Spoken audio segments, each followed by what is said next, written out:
What's going on, everyone? This is Chris around the ATL. And tonight, this is a Monday, by the way, I'm going to talk about the Atlanta Hawks roster. Now, if you have never, ever watched Around the ATL before, please do so. Go to the IMTN Worldwide Radio YouTube channel and just watch all the past episodes over the years. There's a couple of episodes that I've specifically talked about the Atlanta Hawks roster. And I've done it in two ways. Number one, and I think I'm going to go ahead and add a little bit of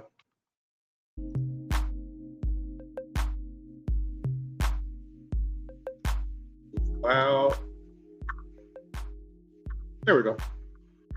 There's two ways that I did it. One, offense. What did each player on the team do offensively for the team?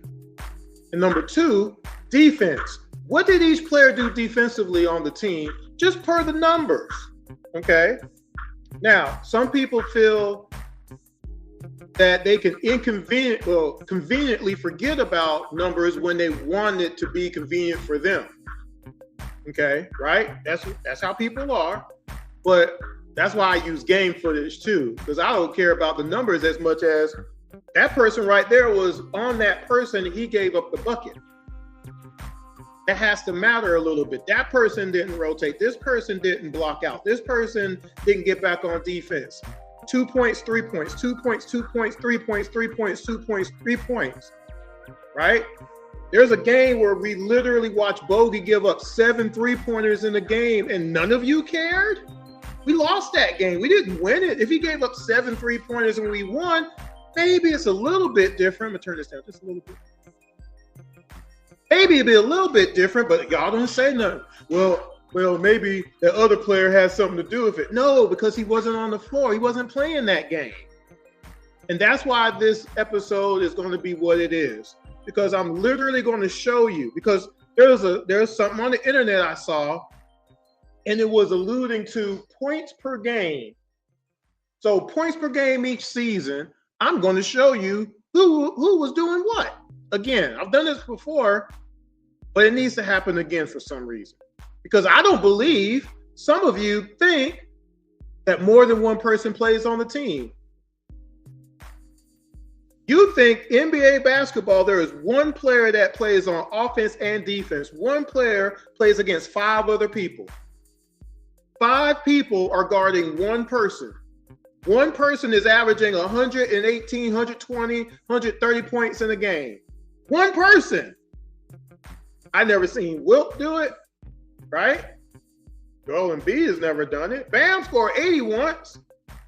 Kobe had a stretch of scoring how much? 40 points a game, something crazy. So did James Harden or whatever. But they didn't do that for the entire season. They didn't average 50, 60, 70, 80, 90 points a game.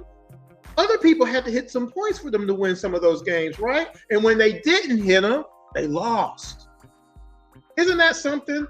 Same thing on defense. Somebody got to guard some of these other players, but there's some players who have more responsibility to play the better players on the other team. And for some reason still, there's people who are out there in the world who don't believe that. Was Dominique Wilkins guarding Larry Bird? And if he was, did he stop him? Who was guarding Shaq all the years he played in the Eastern Conference? Or the Western Conference, for that matter? Andrew Lane was going to stop him? That's the best we can do, right? Andrew Lane, John Concat, Blair Rasmussen, right? So let's start with the 2018 season. That particular season, we went 29-53.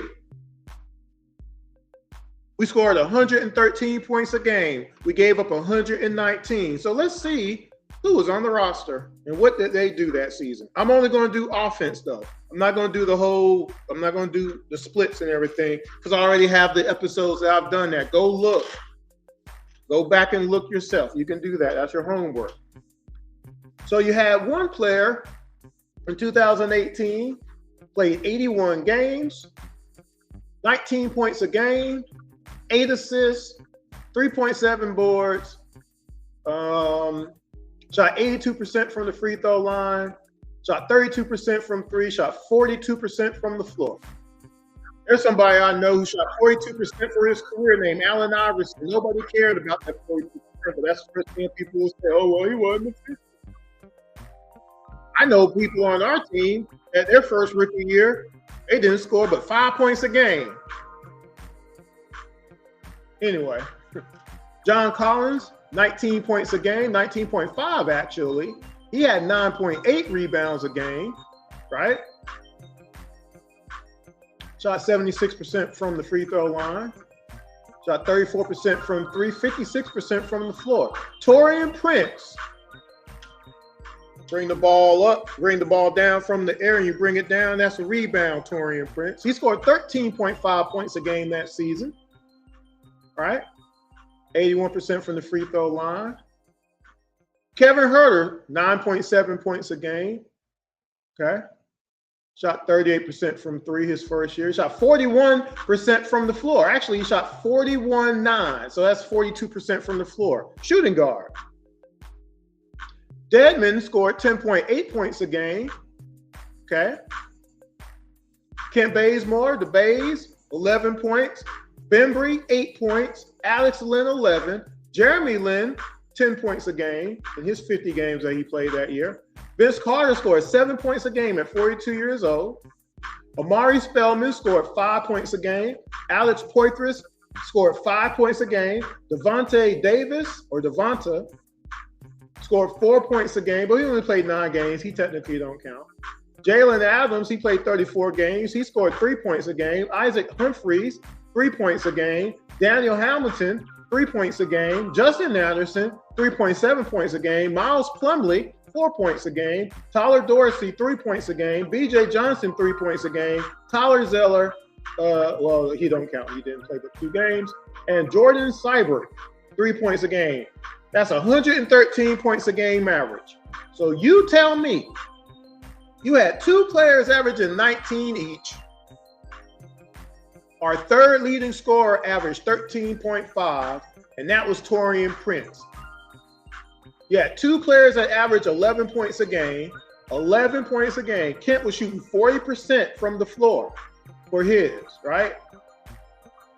The other player that averaged 11 was Alex Lynn, right? And then Bembry at 8 points a game. Everybody else scored less than 8 points a game that season. Everybody else on the team. So how many people is that? 1, 2, 3, 4, 5, 6, 7, 8, 9, 10, 11, 12 people who played, 13 actually, scored 8 points or less that season. So that don't got nothing to do with scoring 113 points a game.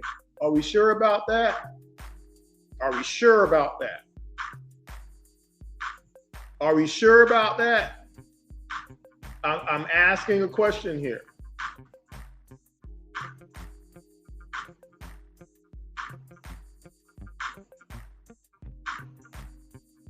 Kent Bazemore shot, okay, again, you got your shooting guards. Kevin Huerter shot 42%, Bays 40%. Vince Carter, 42%. Amari Spellman, 40%. Jalen Adams, 34%. 38%, 40%, 36%. Team shot 45% for the season that year, which is not bad overall. I mean, you know, when it gets down to it. Shot 35% from 3. Shot 75% from the free throw line. That's not terrible.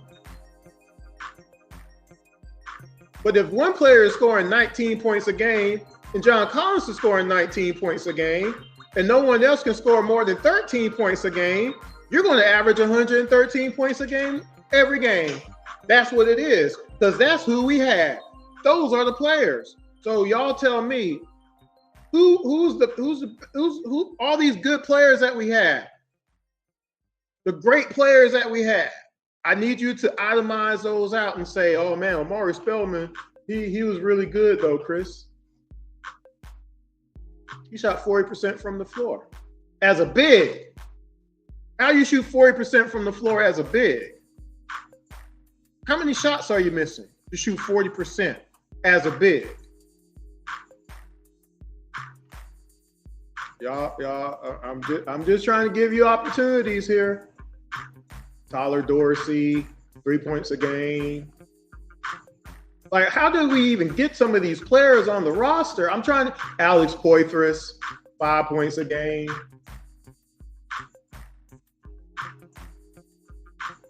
That's 2018 season, though.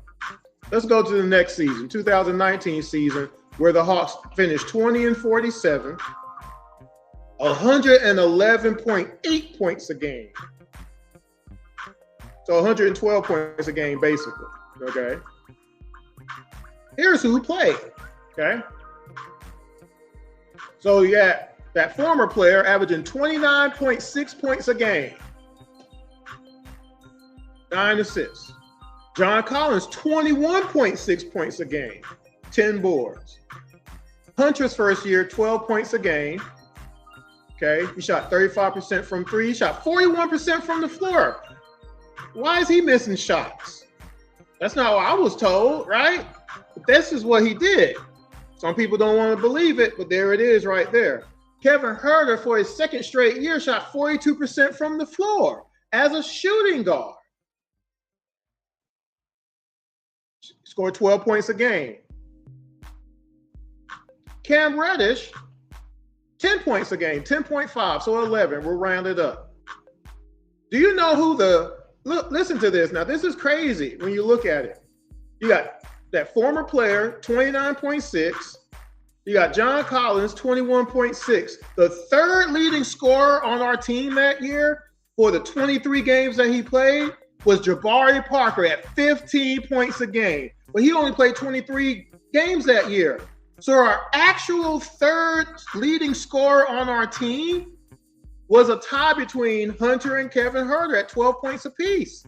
And that was it. Because everybody else scored 10 points or less. That's it. So after you take Jabari Parker off the board, this is our scoring: 29 points, 21 points, 12, 12, and 10.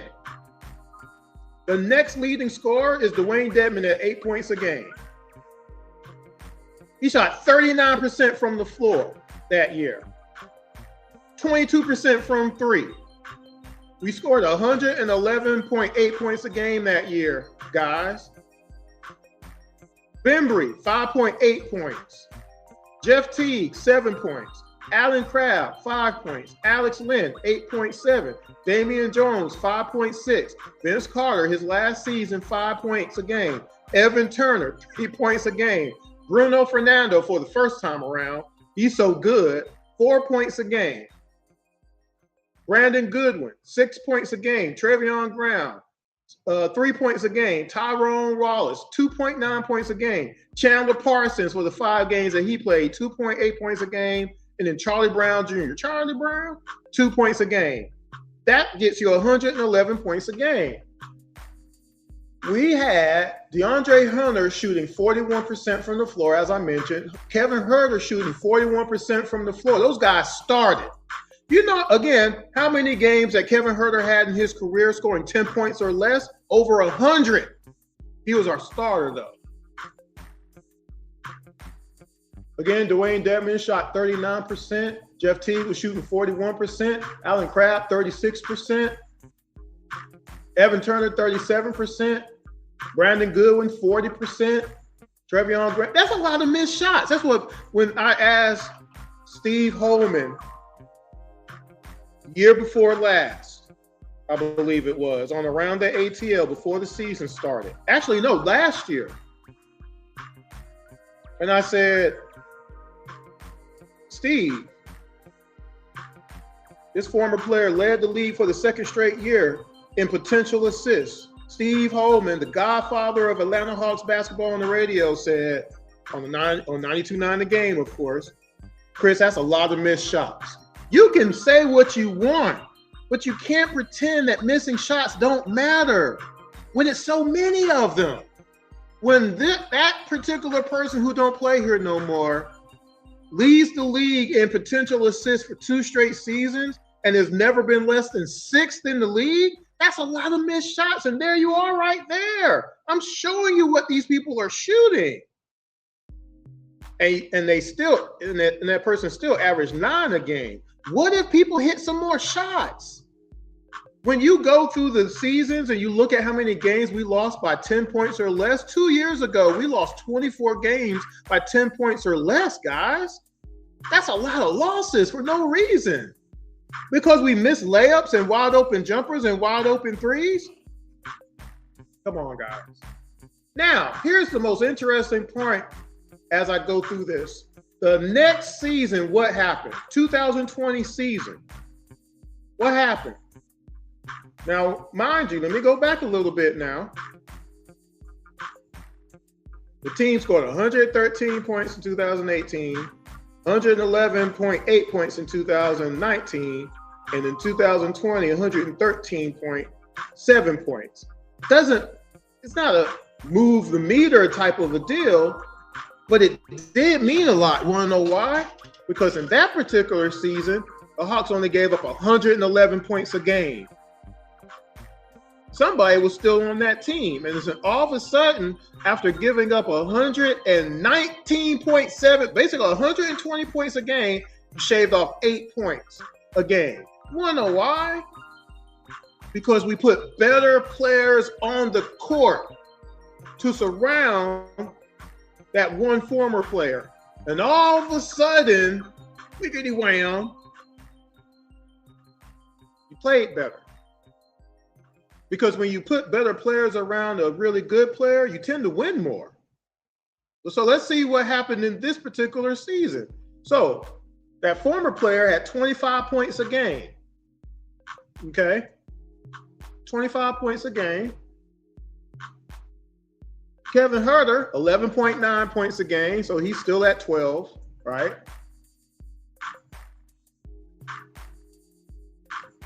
Why is this look? Oh, okay, here it is. So 12 points a game. You got Clint here now, 15 points a game. Did the two centers prior to that, the previous two seasons, did they average 15 points a game? No, they did not. That's a boost.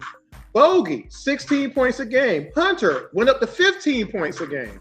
Collins was at 17.6, so basically 18. Cam was still at double digits at 11. Gallo at 13. Lou Will at 10. Guess what? You have people now. You got 1, 2, 3, 4, 5, 6, 7, 8, 9 people who can score double digits for you. And you eliminate a lot of other people who weren't doing nothing. Right? Now, here's who's on the roster still, though. So after Gallo and his 13 and Lou Will with his 10, you had Solo at 4, Tony Snell at 5, Rondo played 27 games at 4 points a game. Goodwin still here at 5. Kongu, his first season, I believe, at 4.6 for the 50 games that he played. Yeah, Chris Dunn only played 4. I won't count him.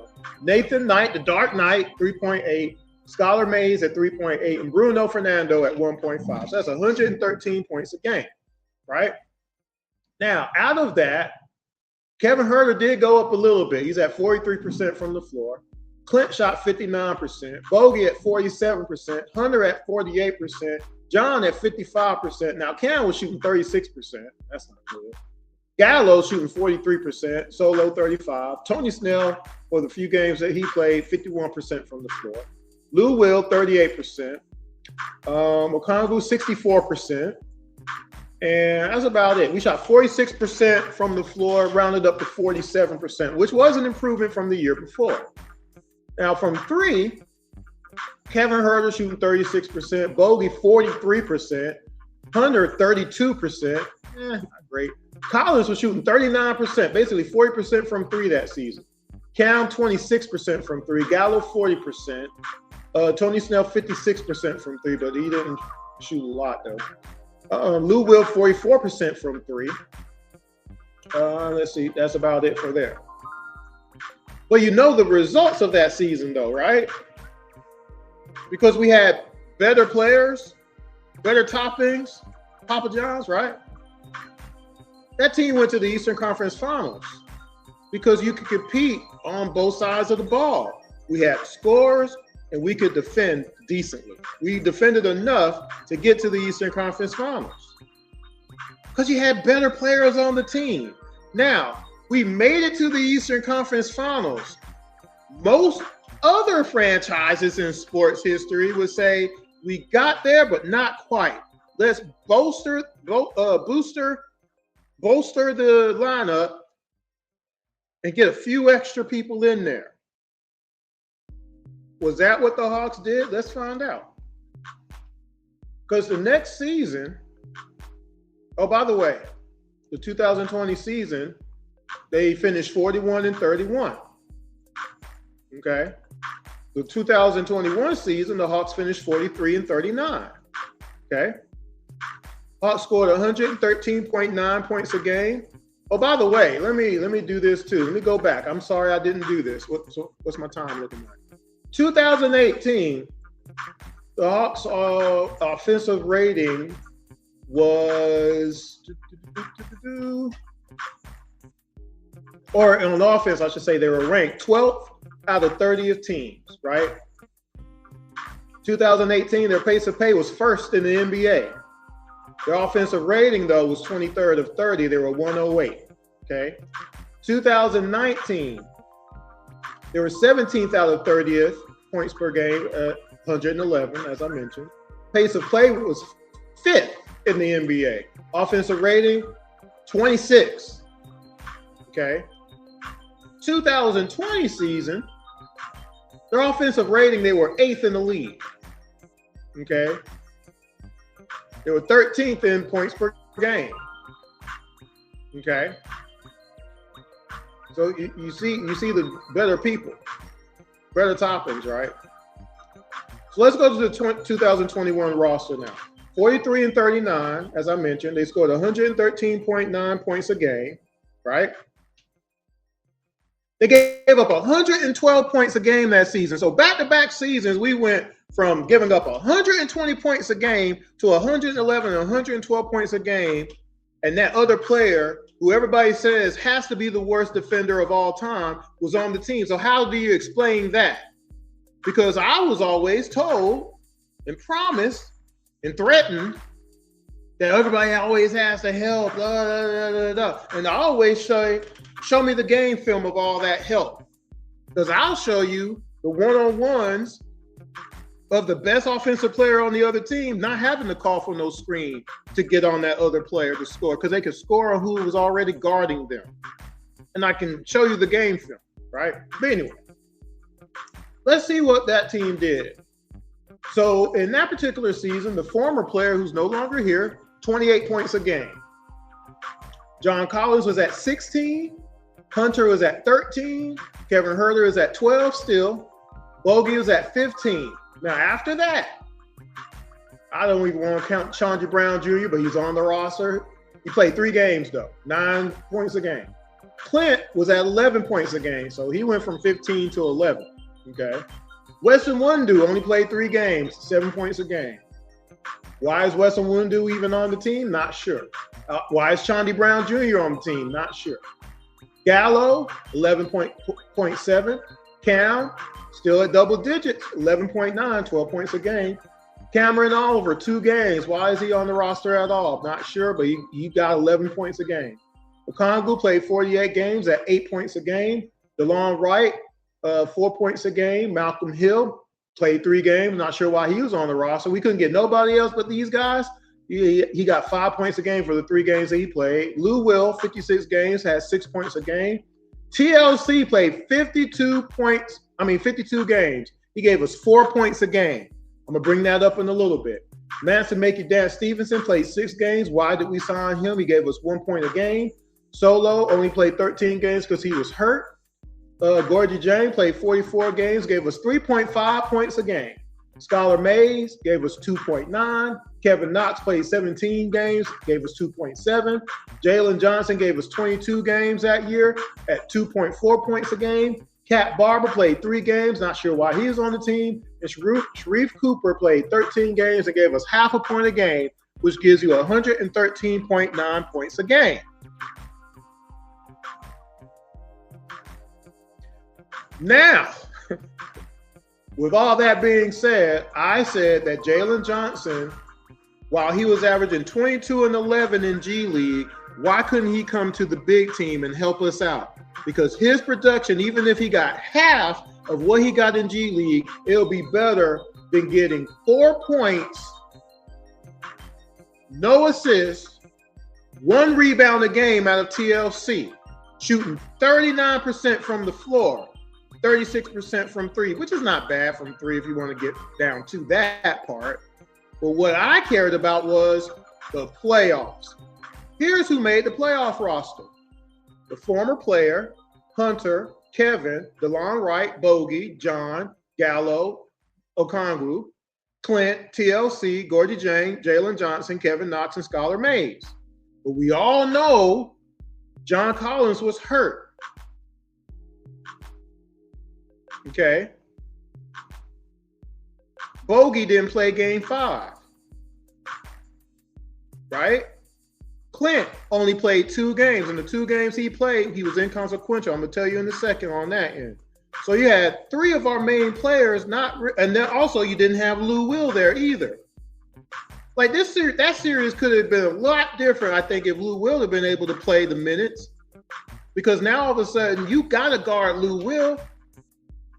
But see, again, Coach Spo is a great coach. He's been a great coach for a long time. Right? He's been to 6 finals, people. That's just not by accident. Didn't win them all, but he got there. More than what the Hawks can say in history, right? Coach Spo said, I see all these players hurt or not even on the court. I'm not going to let that other player go 29-11 in the playoffs back-to-back seasons. I'm not going to let him do it. So he said, we're going to lock him down and dare somebody else on the Hawks to deliver. So what happened? That former player only scored 15 points a game. Hunter, in his game, scored 21 points a game. Kevin scored 9 points a game. DeLon Wright, 8 points a game. Bogey, 14 points a game. John, 9 points a game. You know what he did in the regular season? I just told you, in 9 points a game in the playoffs. Gallo, 10 points a game. Okongwu, 5. Clint, 2 points a game. TLC, 1.3 points a game. Okay? He played 4 games. Why was he in there at all? 5 minutes a game. Why was he there at all? Why was he there? And why wasn't Jalen Johnson playing? Because Jalen Johnson only played 4 minutes a game for the 2 games he played. Didn't score, by the way. Kevin Knox in garbage time, 11 points a game, and then Skylar Mays, 1 point. We scored 97 points in the series, guys. That's what we did. There's more than one person that played out there. You don't got to believe me. You can go pull it up. Go to NBA.com, put in the game dates, and you can watch play-by-play and see who scored what and who scored on who. You can do that. You know that, right? You don't have to just listen to what people say out loud. We scored 97 points a game, guys. 97 points a game. Let's go to the next season, the 2022 season, where we finished 41-41, so right at 500. Scored 118 points a game. That was 3rd in the league in the league. Okay. Offensive rating, 7th in the league. But now we're giving up 118 points a game now. So what changed? Okay, let's look at the roster and see who's on there, because I'm gonna tell you. Okay. So points per game, we got DJ at 20, the former player at 26. Hunter is at 15. John is at 13. We know basically why he's at 13, but I'll tell you. 1, his shots per game went all the way to 10. He's gone from here to here as far as shots per game, but then he also had the injury, the finger or whatnot, right? So John is at 13 a game. Bogey is at 14. Clint is at 12. Sadiq Bey 11.6. And everybody else is under double digits. Okongwu is right at 10 at 9.9, though. I'll give him that. Then you got AJ Griffin, 8.9. Jalen Johnson at 5.6. Justin Holiday at 4.5. Jarrett Culver, who played 10 games, 4 points a game. Aaron Holiday, 3 points a game. Trent Forrest, 2 points a game. Garrison Matthews, 4 points a game. Frank Kaminsky, Frank the Tank, he's on our team, y'all. He's really good. 2 points a game. Vitt in 29 games had 1 point a game. Bruno's here again. 3 points a game. Tyrese Martin at 1 point a game. And Donovan Williams played 2 games. Doesn't even matter. Scored 118 points a game, though. Right?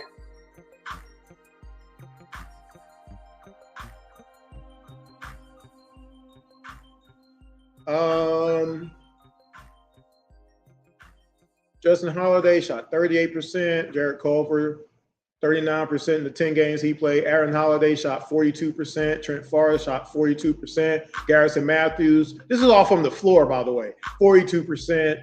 Just layups, regular jump shots.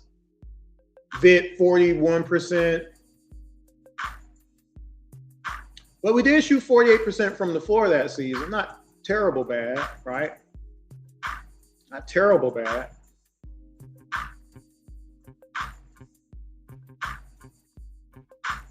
So we gave up 118 points. We scored 118 points a game, right? But a couple of things, of course. Number one, we thought we were bringing in DJ to where he's going to be able to be a two-way player. DJ didn't play defense, though, as shooting guard. Shooting guards that particular season averaged 30 points a game against us. Saddiq Bey, very bad at defense. He doesn't move his feet. He gave up a lot of points. A lot of points. Okay. Of course, Bogey, it is what it is. But at least he can get you some shots, though, right? So let's look at the playoffs real quick. So in the playoffs, this is what we did. You had one player averaging 29 and 10. You had DJ, who also was doing his job. He was scoring 23 a game. Hunter didn't have a bad playoff, 16 a game. John at 11, Bogey at 13. Then you had Clint at 8, Saddiq Bey at 7, Okongwu at 6, and then Jalen Johnson at 4.3 in the playoffs. We scored 115.8 points a game, so 116 points a game. So let's look at the Boston Celtics real quick.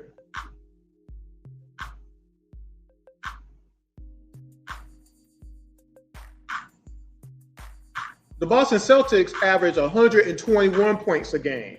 So I want to ask y'all, who was guarding Jason Tatum and who was guarding Jaylen Brown? Because Jason Tatum was scoring 27 points a game and Jaylen Brown was averaging 26.7. So both of them scoring 27 points a game. So who was guarding them? I want you to go do your homework and go look for yourself. Because I can tell you, but you don't want to hear that answer. Because you believe one player was playing Jason Tatum, Jaylen Brown, Derek White, Marcus Smart, Brogdon, Robert Williams, and Al Horford all by themselves. And I can guarantee you that ain't true. I can guarantee you. The players that were supposed to be guarding Jason Tatum and Jaylen Brown didn't do a good job. That's the bottom line there. And that's it. Because if they had, we win that series. I'm going to continue to say it. All we needed was somebody to slow down Jason Tatum and Jaylen Brown, and the Atlanta Hawks beat the Celtics in that first round series. The Hawks lost game 1, 112-99. The Hawks lost game 2, 119-106. Hawks won game 3, 130-122. The Hawks lost game 4, 129-121. We're not getting blown out in these games. The Hawks won game 5, 119-117. And game 6, we lost 128-120. Who? I'm going to pull up this game 6 real quick. Jason Tatum and Jaylen Brown had 30 and 32 in that game, respectively. What are we talking about? And on our side, We had one player get 30, another player get 20, and then 14, 16, and 10. Bogey had 12. Sadiq Bey had 7. Jalen Johnson had 5 in that game. He only played 5 minutes. Like, why is he only playing 5 minutes? I don't get it, but whatever. Clint had 10 in that game.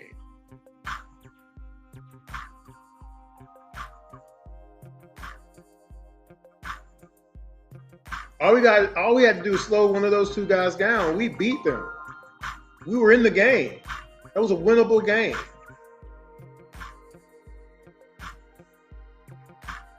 By the way, when we talk about plus and minus, I want y'all to go do your homework. I've already done an episode about it, but I also broke down plus and minus in the playoffs. And who has the worst plus minus in Hawks playoff history? It ain't who you think. It ain't who you think. But the Hawks could have beat Boston that particular season. They should have beat Boston because we had them. We just didn't have enough. Let's go to the 2023 season. Now, in that particular season, again, we scoring 118 points a game. No real fluctuation there, right? Offensive rating, 12th in the league. But we're giving up 120.5 points a game, though, in the 2023 season. Who's on the team? Who's doing what now, right? So you got one player, 25.7 points, 10.8 assists. You got DJ at 22.5 points. Jalen played 52 games. My bad, 56 games at 16 points, 8.7 rebounds. What if he had completed that whole season? I always talk about the 5 things that you need to win a championship or to at least compete for a championship. You got to have an owner that wants to win and does what's necessary to win all the time. You have to have a general manager that makes wise decisions on a regular basis, not just once in a while. You have to have a good to great coach. You have to have good to great players, and you have to be healthy. How many times between Hunter and Jalen Johnson not being available changed Hawks history, basically? Hunter wasn't available after the New York series in 2021 playoffs, right? Jalen Johnson not available during the regular season. And you see what I'm saying? It matters when some of your better players aren't available and you're having to rely on players who are just not that good. You have to see that. Or you just don't care and it wasn't about basketball, right? Anyway, 25.7, 22.5, 16 by Jalen Johnson. Sadiq Bey was averaging 13.7. Bogey, 16.9. 17 points a game off the bench. He was almost 6th man of the year that year. Hunter was at 15.6. Clint was at 11.5. Okongwu was at 10. Vitt was at 6. Bruno was at 6. Garrison Matthews at 4.9. Muhammad Gay only played 6 games. He has at 4.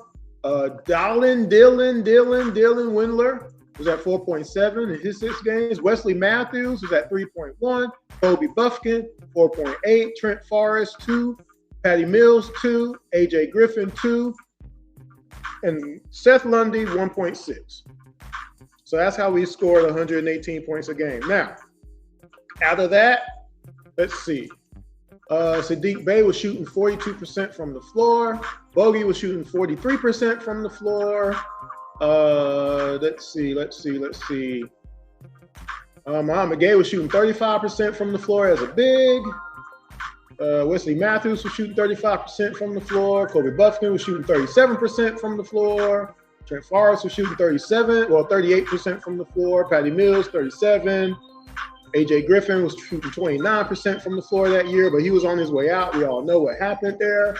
So from 3, that former player actually shot 37% from 3 that particular season. DJ right behind him at 36. Jalen at 35. Sadiq Bey was shooting 32% from 3. Bogey 37. Hunter was at 38.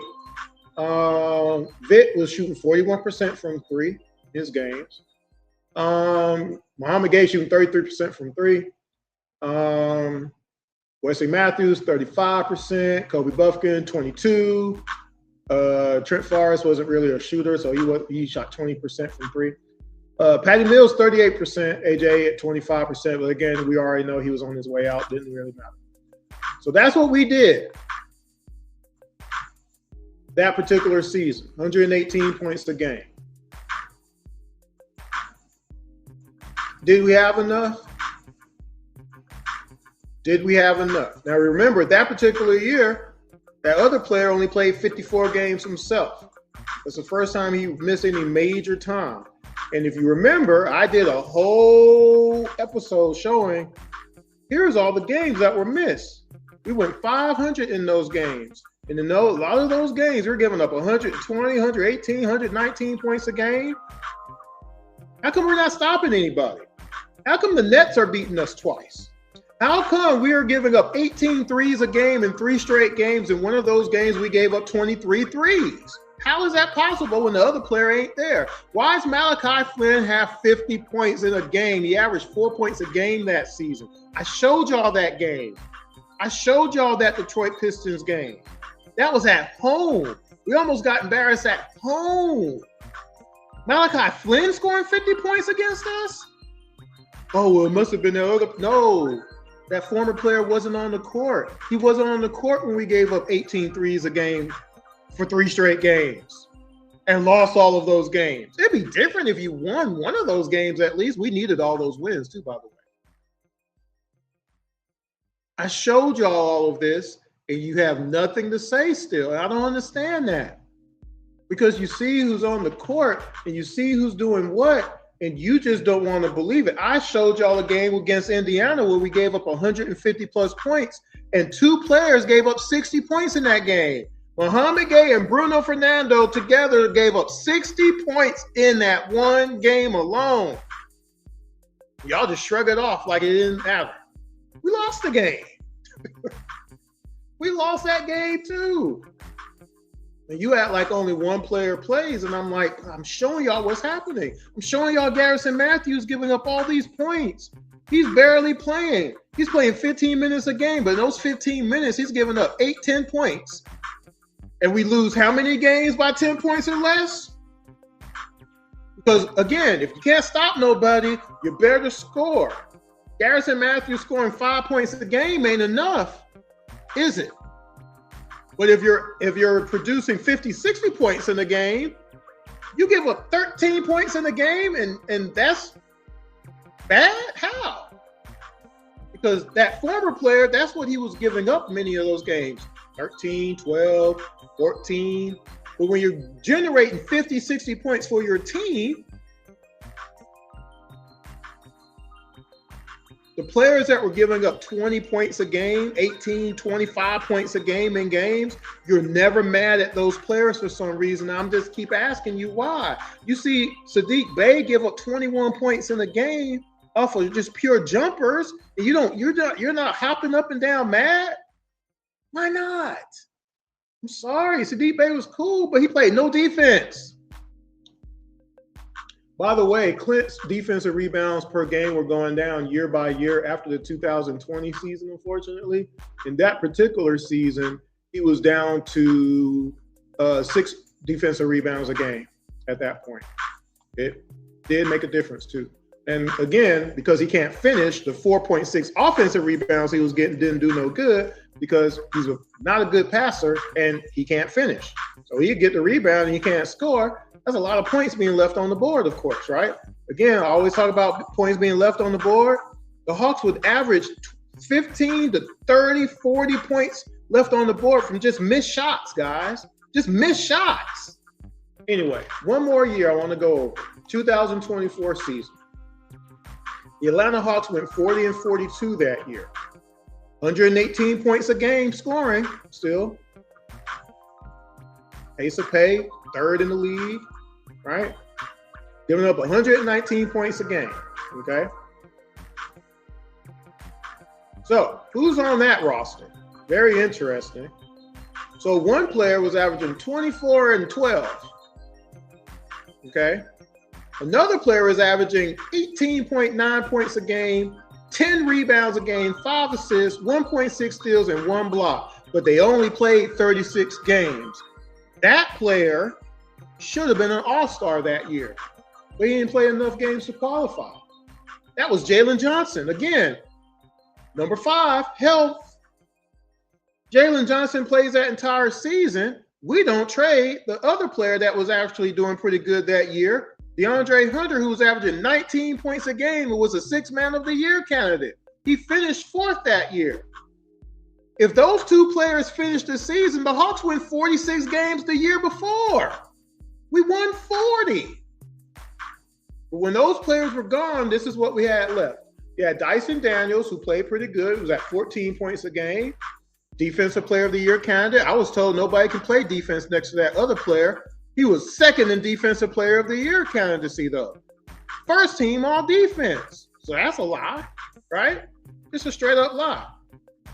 Kongu was left. He played pretty good. 13 points a game, 8.9 rebounds, so basically 13 and 9. And if you actually look at the last 2 months of the season, he actually averaged, I think it was 15 and 10, and then close to 16 and 11, somewhere in there. Kongu played really good at the end of the season. It was basically 2 people just kind of carrying the team at a certain point, because you had Jacob Toppin. Well, he don't count. He only played 1 game.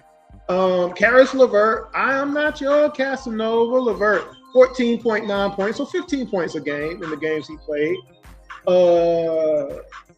Bogey only played 24 games. He scored 10 points a game, and then he was gone for the season. Remember how many players we didn't have. Jalen Johnson, gone. Bogey, gone. Hunter, gone. People just forget about that. But that was 3 of your mainstay players right there, gone. We replaced him with 28 games of Niang, who gave us 12 points a game. Zach, of course, was almost rookie of the year. 12.6 points a game, almost 13 points a game. You know, there's only one other player who scored more points in their rookie season than Zach. That's the other guy who's no longer here, right? Terrence Mann scored 9.8 points a game in his 30 games. Clint scored 8.9. Vitt, 7.2. Larry Nance Jr., which also we were missing. He was giving us 8 points, 4 boards, an assist. A lot of activity out there in his 20 points a game. That was a lot of depth that we lost. There was a lot of depth that we lost in that particular season. Just looking at it again, it's just like, this is crazy. Garrison Matthews averaged 7.5. Muhammad Gay, 6. Keaton Wallace, 5. Roddy the Body, 4.5. Kobe Buffkin, in his 10 games, 5.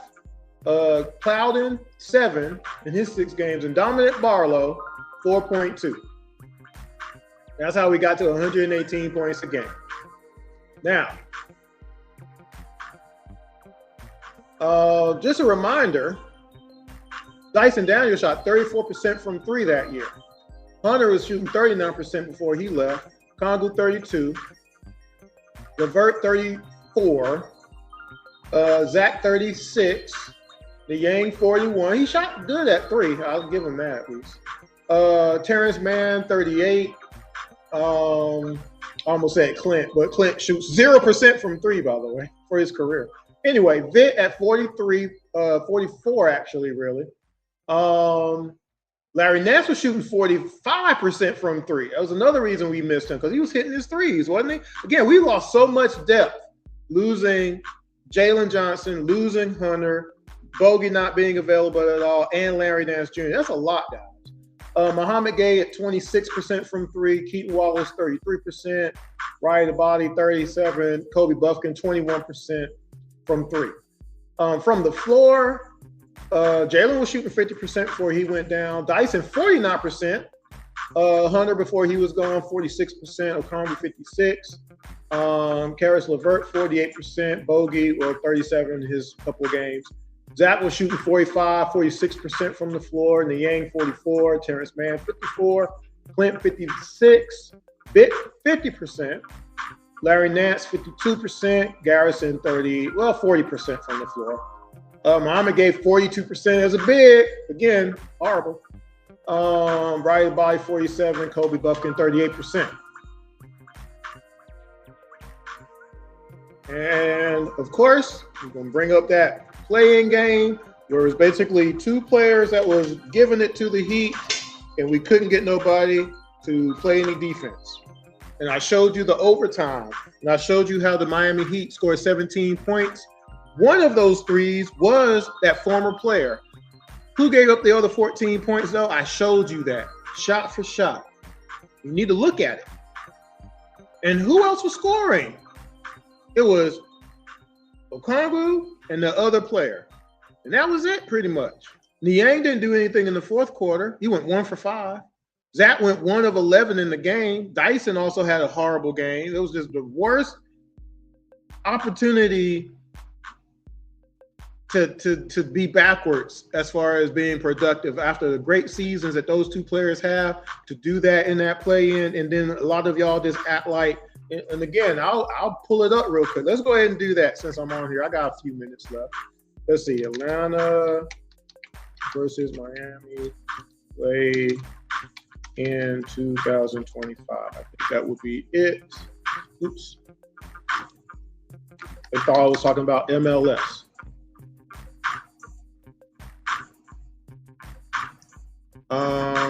Shoot. There it is.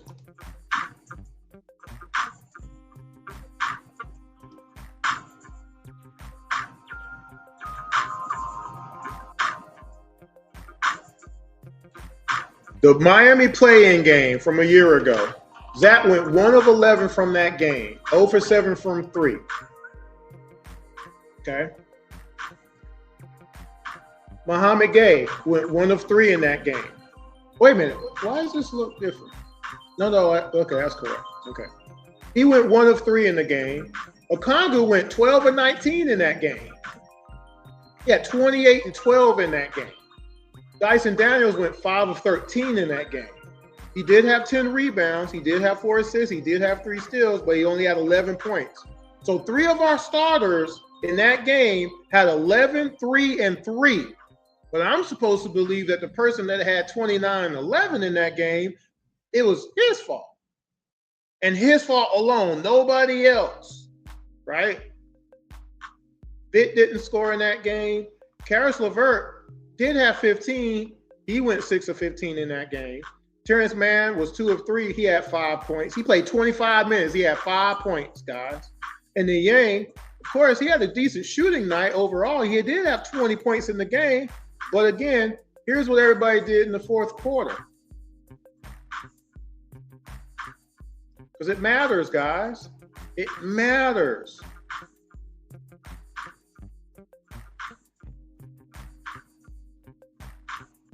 Niang went 1 of 5 in the fourth quarter. That former player went 4 of 6 in the fourth quarter, had 10 points. Was the reason we were able to get to overtime. Okay. Okongwu had 5 points. Dyson Daniels did have 7 points in the fourth quarter. Okay. Karis LeVert missed both of his shots. Terrence Mann actually had 2 field goals in that fourth quarter as well, 5 points. But then we go to overtime. And in the overtime, which is only 5 minutes, by the way, remember that now. In overtime, Okongwu was 1 of 2, hit a 3, had 3 points. The other player who don't play here no more went 2 of 2 in overtime, had 5 points. Nobody else hit a shot in overtime.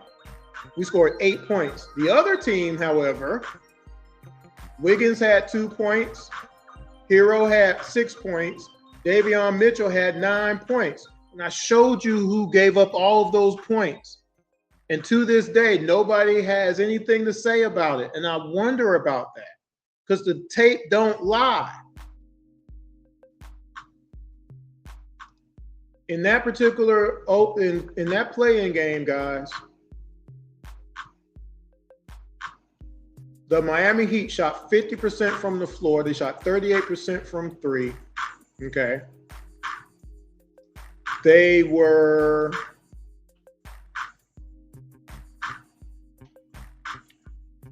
we got out-rebounded by 10. Okay. And we gave up 48 points in the paint, which is not bad for a Hawks team. But we did give up 17 second chance points, and we gave up 14 fast break points. But the Hawks beat them in points in the paint in that game. 56 points in the paint. We had 22 fast break points in that game. So again, if it just wasn't for Zach and Dyson just shooting bad, we beat the Miami Heat in that play-in. We beat them. We just didn't have enough, though, guys. We didn't have enough. And having enough matters when you have these type of games like this close. It's a play-in. It's one and done. One for the marbles. In that game, Wiggins had 20. Bam had 17 and 11. Ware had 12 and 8. Tyler Hero had 30. Davion Mitchell had 16. He shot 5 of 13 from the floor, though. Highsmith had 12 points in that game. Duncan Robinson had 6. Kyle Anderson had 5. Goodness gracious. But anyway, those are the rosters from 2018 to 2024. And again, I've done a full breakdown of the rosters, and I've gone all the way back to the 80s even. And came all the way up to show you, here's who's on these rosters, guys. So tell me where all the help has been. Tell me all these great players that we really needed to have on the team and what were they doing production-wise. And I've done offense and I did defense. Again, I've done a full breakdown. Here's everybody plus minuses in regular season and the playoffs. Defensive rebounds, steals, blocks, the whole 9 yards. And I showed y'all, here's what everybody's doing. What you think is the actual facts are not actual. Who you think has the worst defensive rating every year doesn't. It's interesting. It's really interesting when you actually go and look. You don't gotta believe me. All you gotta do is look. It's right there. It's right there. And if we just had a few extra players that were better than what we actually had, the Hawks' history overall will be different. Again, I say we should have 4 NBA championships. At least one with Dominique Wilkins, at least one with Mutombo in them. Steve Smith and Mookie Blaylock. At least one with Joe Johnson in them. Right? And or one with Al Horford and Paul Millsap in them. One of those 2 teams should have had a ring. And then the most recent iteration where we were in the Eastern Conference Finals. All we had to do is say, let's shore up a couple of these things here. Since we were down with Hunter, let's get somebody to where if Hunter goes down again, we'll have somebody that can make up that production. And maybe we need to replace this guy who keeps scoring 10 points a game and don't play no defense. Maybe we can get a better shooting guard who finishes all the time. We got one of the best 6 men off the bench with Bogey. Let's get an actual shoot. Let's get somebody. Let's go do it.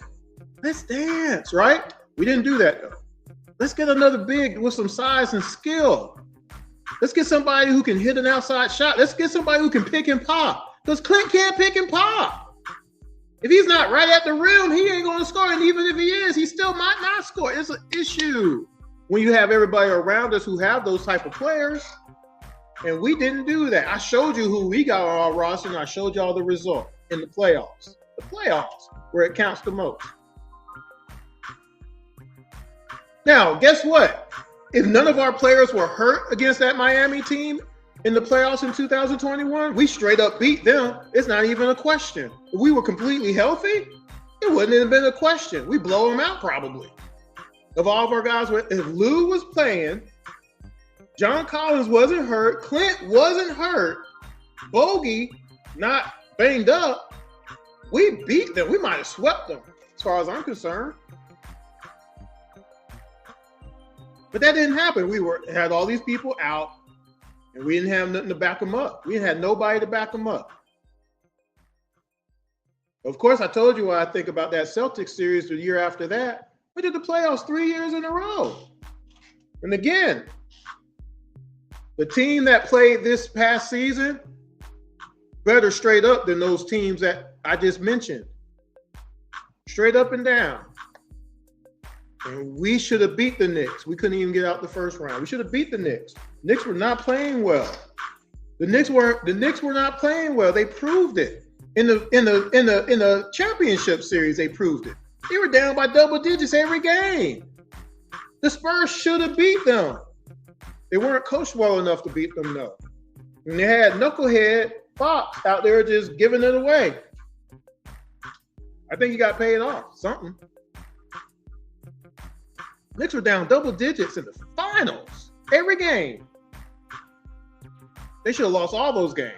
The Hawks should have swept the New York Knicks in the first round. They were good enough to do it, but they didn't do it. And I showed y'all the first 4 games already. All you got to do is go watch on around the ATL games 1, 2, 3, and 4. Because games 1, 2, and 3 show you the Hawks should have beat them. Game 4, though, game 5, game 6 are going to show, well, maybe not. And here's why. Because I'm going to show y'all, if you care about defense, why didn't we play any defense in the whole series? Because we didn't. Missing shots isn't defense, y'all. We just didn't play no defense. If we played a lick of defense, we beat the New York Knicks. We beat them straight up. But the other problem is we couldn't score. The Atlanta Hawks averaged 100 points a game against the New York Knicks. We couldn't score. So even if we had stopped them, we couldn't score enough points to beat them anyway. Don't y'all think that's a problem? When you have at least 3 people scoring 20 points a game and 1 capable of scoring 20 points a game in Okongwu, and we couldn't score?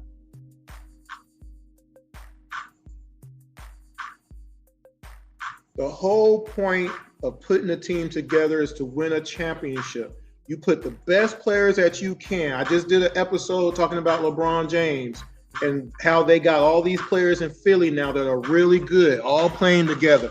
And they got it to where LeBron James don't have to be a focal point. They could just use what he's good at and win games. See, good coaches figure out who's best at what. You're great at passing. Let's get some people who can finish at the basket. Let's get some people who can hit a 17-foot jump shot. If they set a screen, they pop out.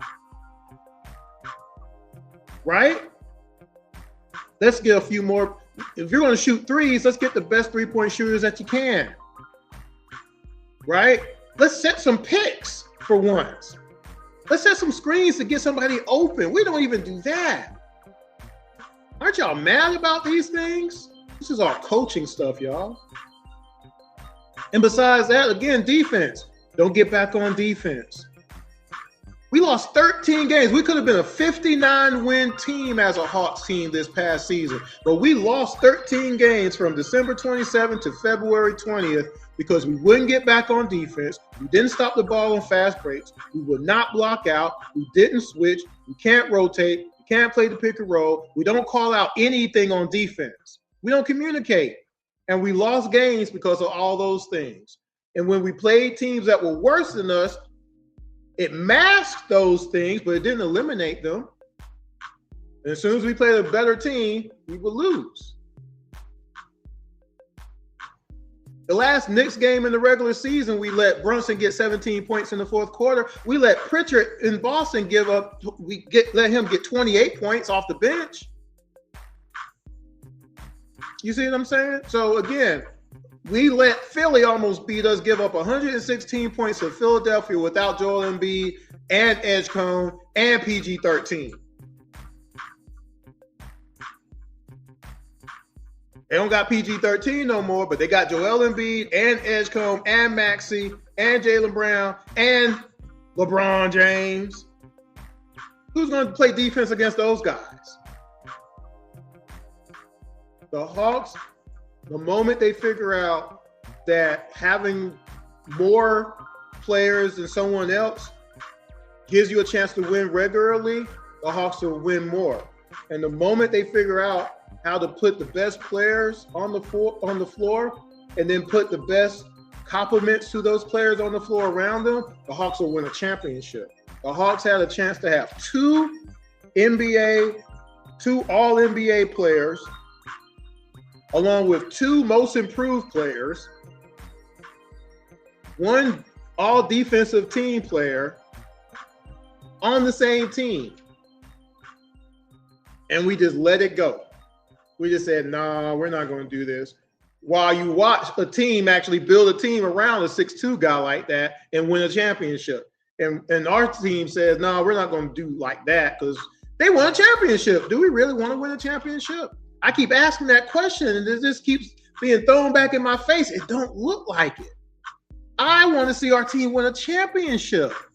The 80s, we didn't win a championship. The 90s, we didn't win a championship. The 2000s, we didn't win a championship. The 2010s, we didn't win a championship. The 2020s, how many more decades do we have to wait? We got to wait until Anthony Edwards becomes available? Why we got to wait for him to come here to maybe win a championship?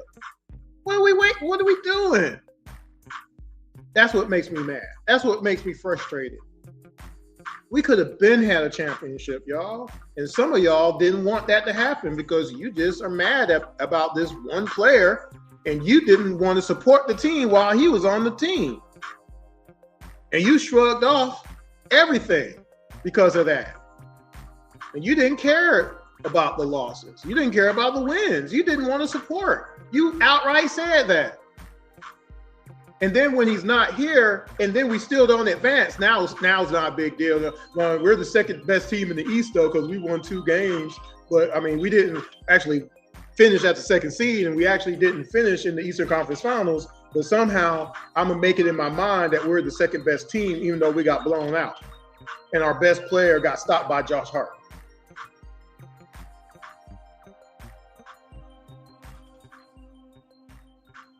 What are we waiting for? What do we got to wait another year? Got to wait another year or 2. We got to wait until somebody blossoms again. What are we talking about here, guys? Aren't you mad about this? I don't think a lot of you are that say that you're Atlanta Hawks fans and it don't have nothing to do with basketball. It's not basketball because I just showed you basketball. I just showed you year by year. And all we had to do is just a little sprinkling, a little fortitude, and just say, why did we get Bruno Fernando twice? Why do we have Kobe Buffkin here? Like, I do hear that Kobe Buffkin is getting another opportunity with some team. I can't remember who right now, but somebody is giving him a chance again. So that's good, I guess. But how many teams is that now? That was a spot on our team, right? We got to have people that produce on one end of the spectrum or the other. If you can't score, we need you to stop somebody on a regular basis. If you can't stop anybody on a regular basis, we need you to score all the time, not just once in a while. 10 points a game ain't enough when you're capable of 18 a game, Kevin Huerter. Y'all don't care about that? Over 100 games, he scored less than 10 points. Same thing with Hunter. Hunter has a lot of games under 10 points, guys. A lot of games. Not consistent. Let me get out of here. This is my last episode of the night. I want y'all to do your homework and go look at the previous episodes that I have on Around the ATL, talking about the roster, talking about playoffs, talking about this, talking about that. I got a lot of breakdowns. I use video. If you don't like to read, there's pictures and video, okay? And it's all there for you to see, to say the Atlanta Hawks organization is who you should be mad at for taking away multiple opportunities for us to be really competitive in the Eastern Conference. The Atlanta Hawks, guys, had beaten the New York Knicks, the Philadelphia 76ers, and were on the verge of beating the Milwaukee Bucks. And all we had to do is build around that core group that got there.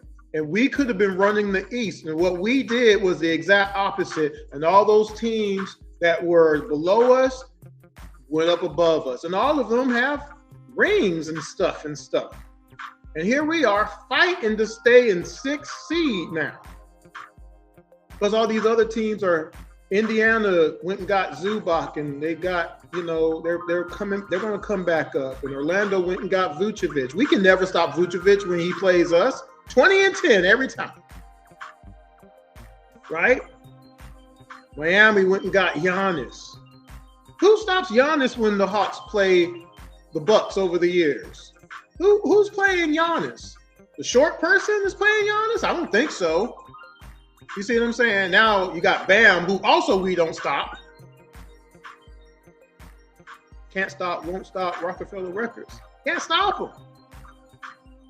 He's on fire. Some of you get that reference. Anyway, guys, let me get out of here. Hopefully you enjoyed. I just wanted to do that breakdown because, again, people need to know what these rosters actually are made up of, what the teams are actually doing. A lot of you just have either forgotten or you've never watched a Hawks basketball game ever, or you just don't care about the facts. And I know a lot of that is just the facts part of it, but I like to keep reminding people of what actually happened in these games. I've done full breakdowns, though, again, on all the playoff series and stuff like that. I do plan on going and doing game-by-game reviews of the 3 years of playoffs between 2021, 22, and 23. Well, I'm going to do this year's first. I just have never had time before, but I'm going to have time soon. My schedule is about to change. So I do plan to show y'all what happened in those playoff series games, too. From 2021, 2022, and 2023, because you need to be reminded of it. How close we really should have been to winning a championship. Y'all don't believe that the Hawks could win a championship. You don't want them to win a championship. You really don't. You tell on yourself all the time. Me, though, I'm mad because we should have had a championship. We could have had better players on our team. And our organization is bad at that. They've been bad at it. Let's say that for sure, right? And the one time you did put something together, you just said, nah, we're not going to wait it out and see what happens. We'll wait it out and see if Bruno Fernando can ever be good. We'll wait for him. We'll wait for Frank the Tank to contribute. But we don't want to see Jalen Johnson and NAW and Zach. And we don't want to see that group together. We don't want to see that. We just said, no, let's ship Zach off and let him score 18 points a game in Dallas. Anyway, guys, let me get out of here. Make sure you check out around the ATL. Hopefully y'all enjoyed this. Make sure you let at least one Atlanta Hawks fan take a look. I'm tired now. Take a look at this. I do plan on doing a Braves update because I hadn't done any Braves talk in a while. Remember, on Around the ATL, we do talk Atlanta sports overall. I've just been really concentrating on the NBA because look at all the stuff that's been happening this year, right? It's a lot of stuff. But I do talk Falcons. Falcons training camp is back. I hope to get up there to Flowery Branch. It's been a few years since I've been up there, so I hope to go. If they let you go up there during, the actual training camp for now going into the season. So I hope to do like something live from there. Probably some MLS is coming. Atlanta Dream, of course. All-Star break just happened to WNBA. We'll be looking out for some new episodes as far as that goes. Hopefully my co-host will be available one of these episodes, so we'll see what happens with Mr. Jordan Jackson. But in the meantime, the Atlanta Hawks need to concentrate on putting the best players around whoever the best player is. The coaching staff has to also be better. They have to be able to learn to adjust and do things to do things to win games, championships, right? The general manager has to be better. The owner has to actually want to win a championship again. Since 2015, how many times have you heard the ownership say, I'm bringing a championship to Atlanta? Where is the proof and evidence of that? Tell me what has happened to make you think the Hawks are trying to win a championship. When you have somebody who's averaging 25 and 10, and you can't put enough people around that, you won't do it, right? So now you got Jalen Johnson here. Are we going to put enough people around Jalen Johnson to win a championship now? We can't wait 5 years from now. Are we going to pay Jalen Johnson when it's time, or are we going to trade him away for some pickles? Because that's what we do, right? That's the history of the Hawks, right? Get rid of whoever it is before we have to do something. Anyway, guys, let me get out of here. Y'all take care. And hopefully y'all get with me next time. This is Chris on Around the ATL, Monday, July 27th. Y'all take care. Peace.